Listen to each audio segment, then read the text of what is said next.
Why should the shadows come? Why should my heart be lonely and long for heaven and home? When Jesus is my portion, my constant friend is He.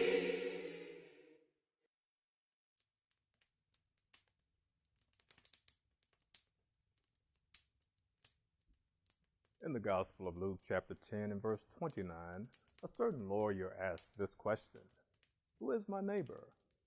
Jesus gave this reply in verse 30.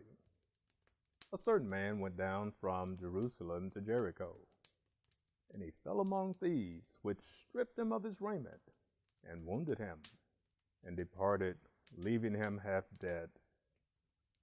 And by chance there came down a certain priest that way, and when he saw him, he passed by on the other side. And likewise a Levite, when he was at the place, came and looked on him, and passed by on the other side. But a certain Samaritan, as he journeyed, came where he was. When he saw him, he had compassion on him, and went to him and bound up his wounds, pouring in oil and wine, and set him on his own beast, brought him to an inn, a hotel, and took care of him. And on the morrow, when he departed, he took out some money, 2 pence, and gave them to the host, and said unto him, Take care of him, and whatsoever thou spendest more, when I come again, I will repay thee.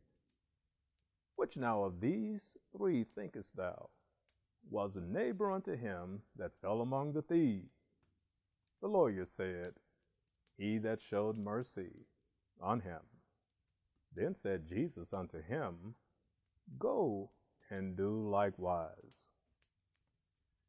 I've always thought the story of the Good Samaritan to be very challenging and intriguing.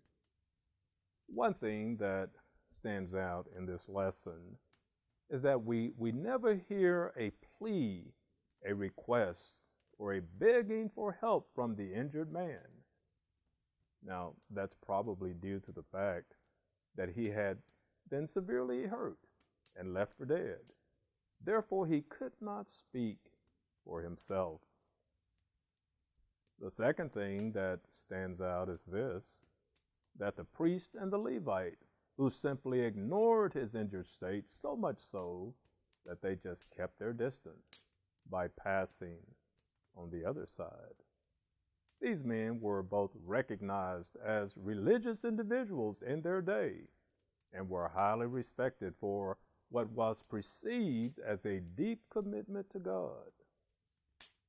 Question: how many individuals do we encounter who not only have been injured physically, but also there are those who have sustained a severe spiritual injury of some kind or another in this difficult world? I've often heard justifications for ignoring their needs based on this reasoning.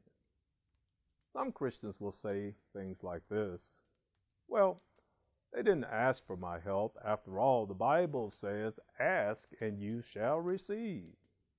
Well, that statement made by Jesus in the Sermon on the Mount was directed towards asking God the Father, that is, asking Him, and you shall receive.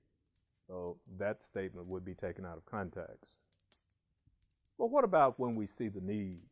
What will our actions be?